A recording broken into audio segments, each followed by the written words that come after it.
হ্যাঁ গাইস, কেমন আছে সবাই? আশা করছি সবাই খুব ভালো আছে আর আমিও ভালো আছি। তো চলে এসেছি আজকে একটা নতুন ব্লগ নিয়ে। তো আশা করছি তোমাদের ব্লগটা খুব ভালো লাগবে। আর তোমরা থাম্বনেল দেখে তো বুঝে গেছো যে আজকে কি ব্লগ হতে চলেছে। তো হ্যাঁ, আজকে আমার বার্থডে আর আজকে আমার খুব একটা খুশির দিন। তো এখানে দিদি কেক নিয়ে এসেছে। তো এই যে দেখো, দিদি এখানে এই যে মোমবাতি, তারপরে বেলুন, এটা নিয়ে এসে কেক নিয়ে এসছে। তো কেকটা তোমাদের রাত্রেবেলায় দেখাবো, এখন কেকটা দেখাবো না। তো চলো একবারে বিকালবেলা দেখা হচ্ছে। তো গাইজ, এখন সন্ধ্যা হয়ে গেছে আর এখন ছটা, সাড়ে ছটা মতন বাজে। এই যে এখানটায় আসছে। তো এখন আমি আর দিদি মিলে বেলুন ফুলাবো, তারপর এই দেওয়ালটাতে লাগাবো। এই দেওয়ালটাতে লাগানোর কারণ হচ্ছে এখানটা প্লাস্টার করা আছে, এই জন্য। তো এটা পরে রং করা হবে, এটা আর এরকম থাকবে না, পরে রং করা হবে, ঘরের রং চেঞ্জ করা হবে।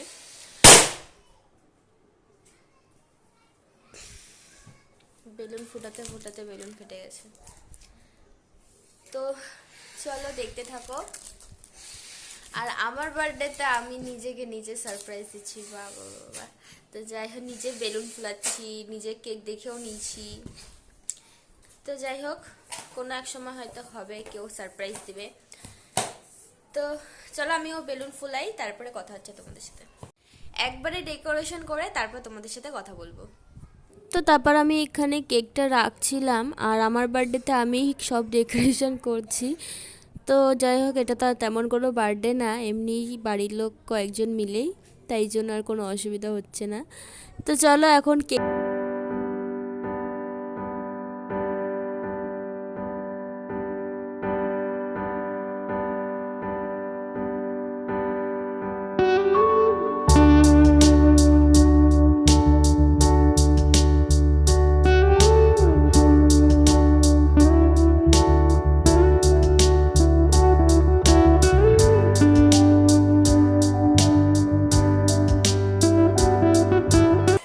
তো কেকটা কাটা হয়ে গেছে আর এখন আমি একটু গুচ্ছুকে খাওয়াবো ফার্স্টে।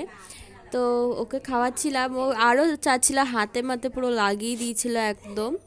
তারপর সবাইকে খাইয়ে আবার আমি কেক কাটছিলাম, কারণ আমার অন্ধকারে কেক কাটার খুব ইচ্ছা। এই জন্য দিদিকে বললাম লাইটটা বন্ধ করে দে, এই লাইটটা জ্বালিয়ে একটু কেক কাটি। তারপরে আবার ওরা সবাই হ্যাপি বার্থডে বললো, আবার আমি কেক কাটলাম, ডবল একটা কেকই ডবল ডবল করে কেটেছি।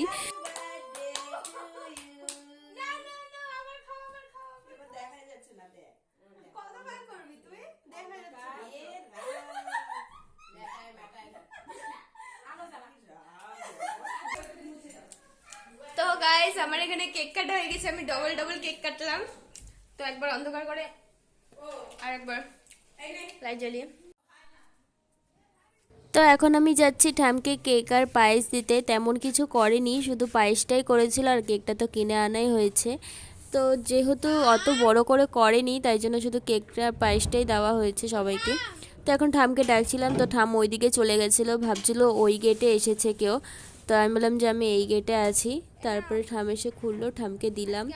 তারপর একটু গিফটও পেলাম ঠামের কাছ থেকে। আর আমি এখানে ঠামকে হাই করতে বলেছিলাম, ঠাম এখানে বাই করে দিয়েছিল। তো চলো এখন ঠামের ঘর থেকে যাওয়া যাক। আর ঠামের ঘর থেকে গিয়ে আমি ঘরে গিয়ে আবার ছদ্দি ঘরে যাচ্ছি, ছদ্দিদেরকে পায়েস আর কেক দিতে। ছদ্দি ঘরে চলে গেছিলো, কারণ আমার বড় ভাগনার শরীরটা একটু খারাপ আছে, এর জন্য। তো এখানে এসেছি ওদেরকে কেক দিতে। আর আমার জাইম্বুর আর আমার বড় ভাগনার একটু শরীরটা খারাপই আছে, কি বলবো, বমি হচ্ছে একটু। জাইম্বুর বমি হচ্ছে না, বাট ভাগনার বমি হচ্ছে, তাই জন্য ওরা কেউ খেতে পারবে না আজকে কেক আর পায়েসটা। তো জাইম্বু বলছিল আমি পায়েসটা অল্প খাবো, তাই বলছিল, তাই নিয়ে একটু হাসাহাসি হচ্ছিল। এই যে দেখো, ও দেখো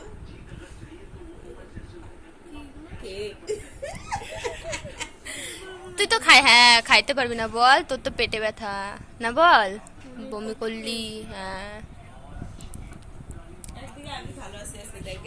তো এখন রাত্রি 9টা কি 9:30 মতন বাজে আর আমি আর দিদি এখন যাচ্ছি একটু গল্প করতে করতে বাজারের দিকে চাউমিন আনতে। মাকে না বলেই চলে এসেছি দুজনে। তো দিদি বলল যে তোর আজকে বার্থডে, তাই জন্য একটু খাওয়া চাউমিন বা কিছু। তাহলে চল তাহলে বাজারে যাই, চাউমিন নিয়ে আসি। আর এখানে পাহাড়ের কথা হচ্ছিল, আমরা যেহেতু পাহাড়ে যাবো এর জন্য কী পরবো না পরবো সেগুলোর কথা হচ্ছিল। আর রাস্তা দিয়ে আস্তে আস্তে বাবার সাথে দেখা হয়ে গেছিলো। তো বাবা বলে এখন এত রাত্রেবেলা চাউমিন খাবি তোরা, রাত্রেবেলা তো ভাতই খাবি না, তাও চলে এসেছি। তো এখন বাড়ির পথে রওনা দিচ্ছি চাউমিন নিয়ে, এই যে চাউমিন। তো চলো আজকের মতন ভিডিওটা এতটুকুই। ভিডিওটা ভালো লাগলে একটা লাইক করে আমার চ্যানেলটাকে সাবস্ক্রাইব করে দেবে। আর অষ্টমী ব্লগটা না একটু দেরি হচ্ছে, খুবই দেরি হচ্ছে আসতে। আর এর পরের দিন আমার ভাগনার বার্থডে আছে, ওর ভিডিওটা আসবে, তারপরে অষ্টমীর ভিডিওটা আমি ছাড়বো, তারপরে পাহাড়ের ভিডিও আসবে। তো চলো আজকের মতন টাটা বাই বাই।